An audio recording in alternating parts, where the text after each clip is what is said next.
Y ahora vamos a dar paso a Nehemías Santos, especialista en arte parietal e investigador del proyecto Art Soundscapes de la Universidad de Barcelona.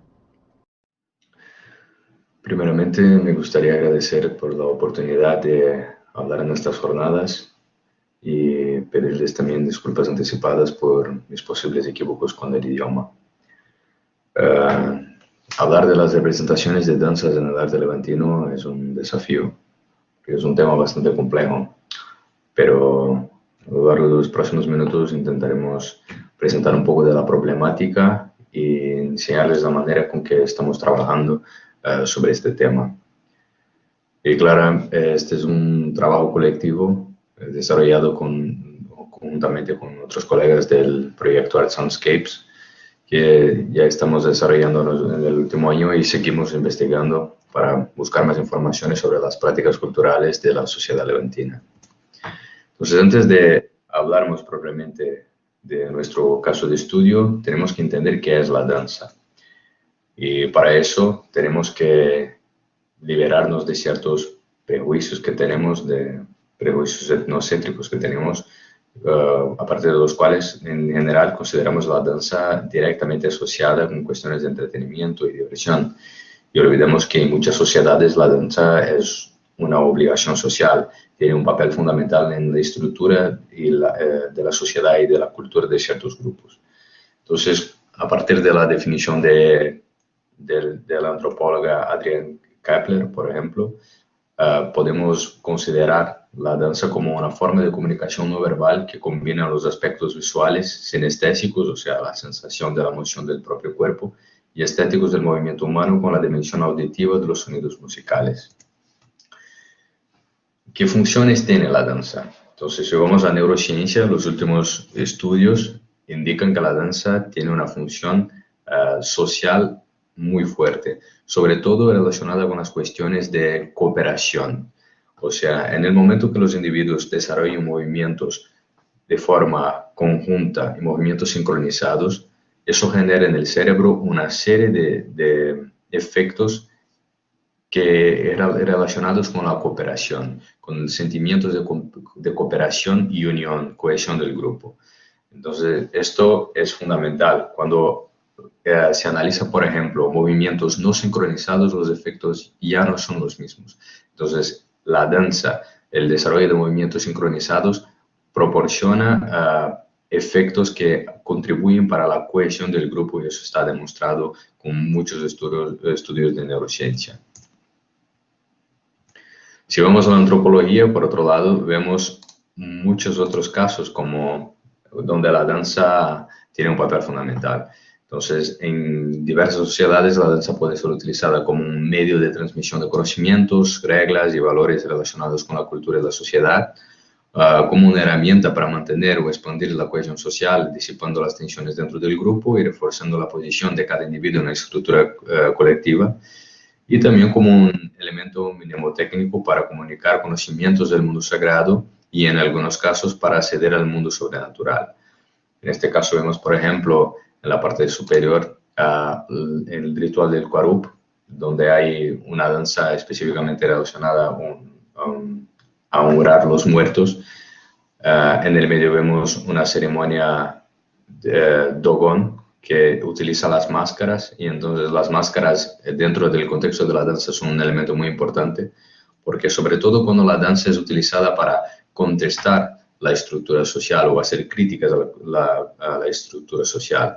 Entonces, en el momento en que el bailarín lleva una máscara, está libre para poder hacer las críticas a través de la danza. Y en el tercer caso vemos un ejemplo de Lausanne, donde vemos una danza relacionada con la curación de enfermedades. Entonces son contextos muy diferentes y en todos ellos la danza tiene un papel específico.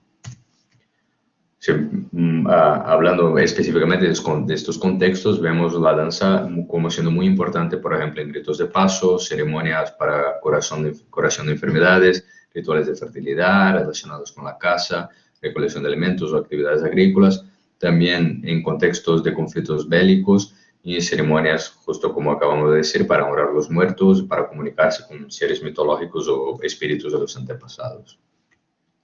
Pero ¿cómo estudiar la danza? Entonces, toda esta información que nos aporta la danza, ¿de qué manera podemos estudiarla?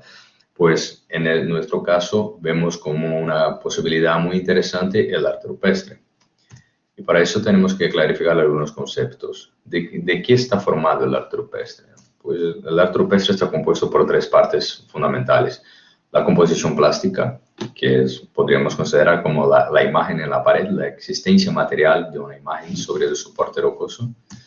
Los contenidos, que pueden ser implícitos o explícitos. Un contenido explícito, por ejemplo, la imagen de un ciervo, y el contenido implícito, pues el significado de este ciervo, ¿no? De esta figura de ciervo. ¿Qué significa para el grupo productor del arte rupestre la representación de este ciervo?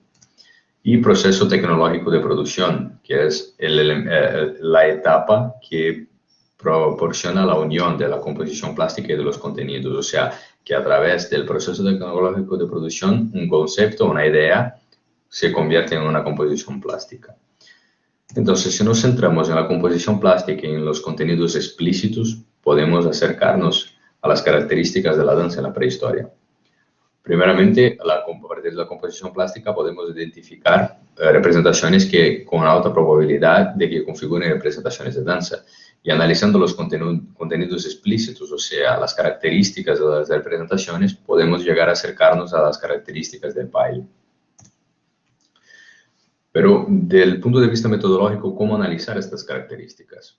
Bueno, en los últimos 20 años, los investigadores empezaron a buscar maneras de entender estas prácticas culturales que no dejaron vestigios en el contexto arqueológico o que dejaron muy pocos vestigios, pero que son de suma importancia para la comprensión de la prehistoria. En nuestra investigación nos basamos en trabajos como el de Joseph Garfinkel, un arqueólogo israelí que desarrolló su investigación desde los años 90, viene investigando sobre el papel de la danza en las culturas del Próximo Oriente y que en los últimos 10 años ya está investigando sobre las representaciones de danza en el Paleolítico europeo. Entonces, basados en los trabajos de Garfinkel, que también ya fueron utilizados por otros investigadores como nuestro colega Carlos García Benito, separamos dos grandes grupos de criterios de análisis que aplicamos sobre las representaciones en el arte rupestre. Un primer grupo de criterios está enfocado en los personajes que forman la escena. Entonces, todos los personajes que componen esta supuesta representación de danza. En un segundo grupo está relacionado con la danza representada. Entonces, dentro de este primer grupo, analizamos, por ejemplo, la postura corporal de los danzantes, que después de un gran análisis de muchas culturas, de muchas sociedades, Garfinkel propone que hay ciertos patrones, o sea, que en general las representaciones de danza, los participantes presentan una postura dinámica, con brazos y piernas flexionados, o el tronco inclinado, o el tronco curvo, o con una curvatura acentuada. Entonces son características típicas de esta postura corporal. Un segundo elemento relacionado con los personajes es el uso de objetos o ornamentos que componen la parafernalia ritual muy típica de la danza. Eso se observa en muchas sociedades tradicionales, que en rituales relacionados con danzas, en general los rituales están formados, hay toda una parafernalia que hace con que los participantes puedan muchas veces buscar quedar con similaridades a los espíritus y también impresionar al público presente en esta ocasión. En el segundo grupo de criterios analíticos enfocados en la representación, en la danza representada en sí, analizamos el tipo de danza, o sea, si es una danza individual, si es una danza en pareja o si es una danza colectiva, o sea, compuesta por 3 o más individuos. Analizamos el género de los bailarines, si son danzas masculinas, si son danzas femeninas o si los grupos son mixtos en la representación. La clase de interacción entre los danzantes, si es una interacción muy cercana o los personajes se encuentran alejados, aunque presentan un mismo tipo de movimientos o una indicación de sincronización. Y por fin analizamos la dirección de los movimientos representados. De qué forma está representado, si es una danza circular, cuál es la dirección del movimiento, si es una danza lineal, porque las danzas colectivas pueden ser pueden ser lineales o circulares. Entonces analizamos estos parámetros para buscar caracterizar este baile en la prehistoria. Y llegamos a nuestro caso de estudio, que es el arte rupestre levantino, que de manera muy breve podemos caracterizar como un arte pospaleolítico, cuya cronología es bastante problemática, una cronología específica. Hace ya más de 100 años que tenemos debate sobre la cronología del arte levantino, que para algunos investigadores tendría un origen mesolítico y una perduración durante el neolítico, mientras que para otros investigadores sería un arte plenamente neolítico. Los últimos estudios, fechas sobre capas de oxalato cálcico que cubren las pinturas y estudios de sobreposiciones, parecen indicar que se trataría de un arte producido por grupos de cazadores-recolectores que podrían tener un origen mesolítico, pero que seguramente estarían pintando durante periodos cronológicamente ya neolíticos. Entonces se trataría de un arte producido en un contexto muchas veces de tensiones con estos grupos ya neolitizados o en proceso de neolitización que ocuparían la vertiente oriental de la península ibérica. Lo que vemos en este arte son sobre todo representaciones de danza, de caza, representaciones de grupos de arqueros, con un detallamiento técnico altísimo, son escenas con un componente narrativo muy marcado también. Y la problemática de la danza en este arte en realidad se encuentra desde el principio de las investigaciones en los primeros años del siglo XX. Ya en 1909, Gibreville ya consideraba que en la roca de los moros de Cogul podría haber la representación de un baile. Pero solamente en 1974, Francisco Jordá produce un trabajo 100% enfocado en la danza, en la problemática de la danza, buscando reunir lo que serían las representaciones conocidas hasta aquella época en el arte levantino. En este trabajo, Jordá habla de 10 representaciones y las clasifica sin explicar muy bien sus criterios como danzas fálicas, danzas agrícolas, danzas de culto a deidades, danzas relacionadas con el matrimonio, con la fertilidad o danzas guerreras. Estas danzas también estarían, de acuerdo con Jordá, asociadas con eventos de tauromaquia. Años después, los investigadores dedicados al estudio del arte levantino acabaron indicando también muchas veces sin dejar muy claro los parámetros utilizados una serie de otras representaciones que serían posibles danzas. Y actualmente, si hacemos una compilación de estos datos, llegamos a 28 supuestas representaciones de danza en esta tradición rupestre, distribuidas, como se puede ver, por toda la vertiente oriental de la península ibérica que corresponde al territorio levantino. Entonces, aquí claramente no podemos hablar de todas las escenas, entonces, tanto para escenas individuales como escenas en pareja y colectivas, hablaré solamente de algunos ejemplos, porque realmente no tenemos tiempo para hablar de todas. Entonces, de entre escenas individuales, por ejemplo, cuando aplicamos los criterios mencionados sobre las representaciones identificadas, por ejemplo, en Cueva de la Vieja o Abrigo del Tío Garoso o entonces Cuevas del Engarbo, encontramos características que nos permiten decir con una alta que se tratan muy probablemente de representaciones de danza. Vemos, por ejemplo, en Cueva de la Vieja, dos representaciones de arqueros con características poco comunes al arte levantino. La representación de tocados muy exagerados, la utilización del arco y flechas de una forma ajena a su función original, o sea, arco y flechas que no son utilizados para disparar, y una postura corporal poco típica del arte levantino, con las piernas flexionadas o muy abiertas, los brazos flexionados hacia arriba, de una forma que se observa que no se trata de una postura típica de los arqueros levantinos. Dado todo este contexto y el contexto del panel, es sí muy posible que se trate de una representación de baile. Lo mismo vemos en el Abrigo del Tío Garoso, donde tenemos otros arqueros, pero se destaca un arquero por una postura absolutamente dinámica, que parece estar realizando saltos en el mismo sitio, y también con los brazos arriba, un tocado muy destacado, y un arco y flechas que no utiliza para disparar, además de llevar adornos en las rodillas. También vemos posturas corporales poco típicas cuando observamos en Cuevas del Engarbo una figura que podría estar llevando algún tipo de máscara o un peinado muy particular, que no es muy común en esta zona, y una postura con el tronco proyectado hacia adelante, piernas flexionadas y los brazos proyectados hacia arriba. También en una postura que parece indicar que se trata de algún tipo de baile. Representaciones de escenas en pareja, también se propone la existencia de 7 escenas en posibles representaciones de danzas en pareja en el arte levantino, siendo que solamente consideramos que 3 podrían realmente presentar las características necesarias para esta clasificación.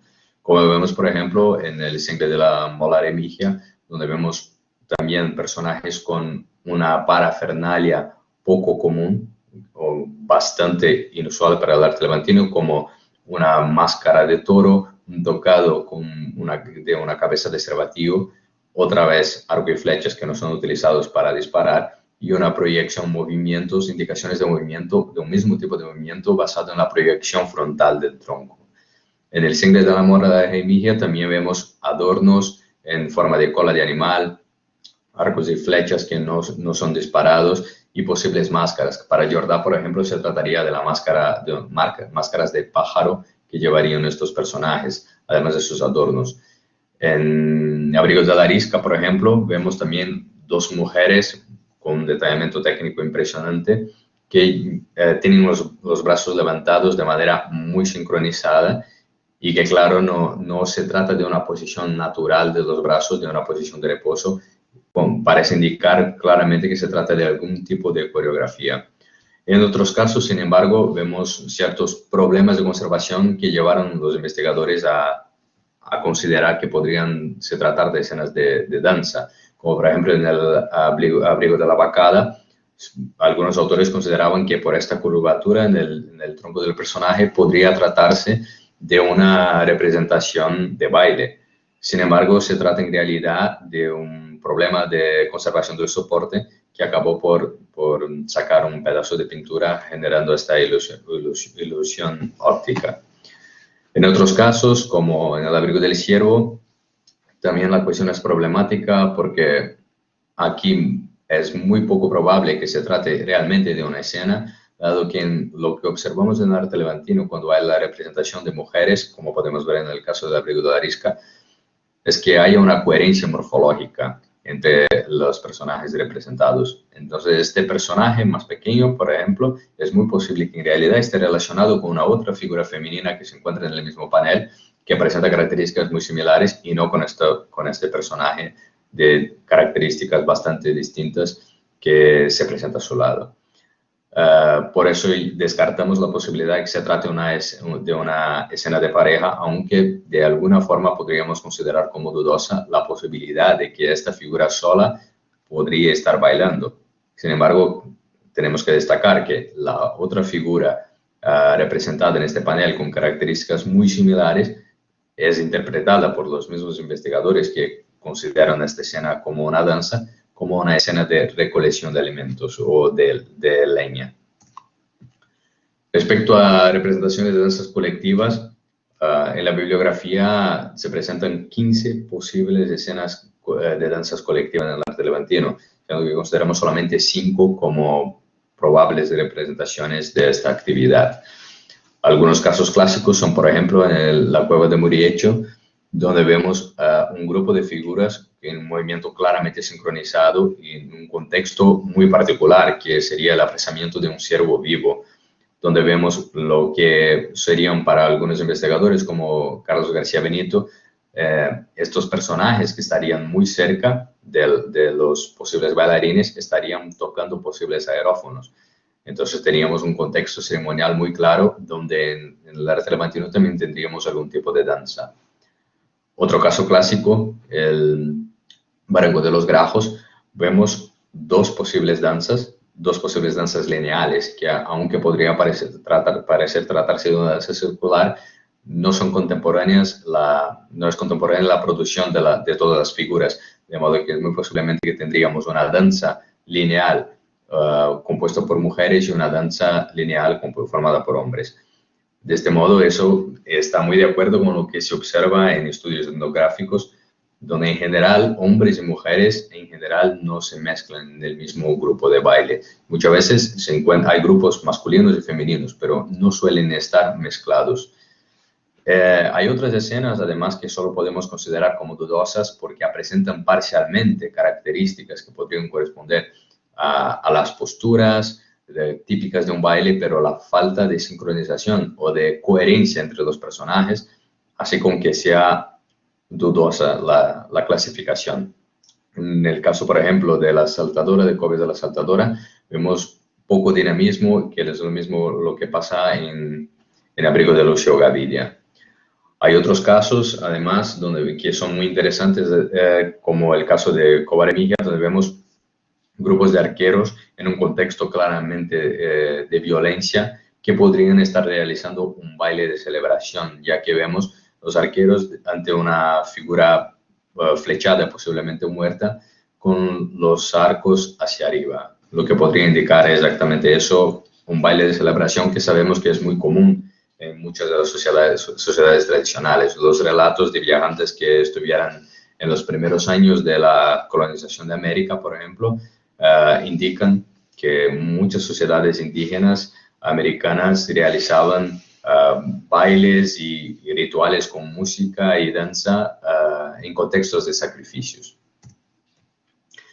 Otras escenas también presentan problemas clásicos desde el punto de vista técnico. Por ejemplo, la escena de Cova del Civil, por mucho tiempo considerada como una danza guerrera, en realidad no presenta las características básicas de una representación de danza. Como vemos, por ejemplo, para muchos autores se tratarían de parejas de arqueros que estarían organizadas de forma muy clara, pero cuando observamos vemos que no hay una organización clara en estos arqueros y no hay una sincronización, aunque sí que presentan cierto dinamismo en su cuerpo. Sin embargo, esta escena en realidad es parte de una gran escena bélica que se desarrolla a la izquierda del panel. O sea, todo el dinamismo de estos arqueros está asociado con una cuestión de un combate y no de una danza.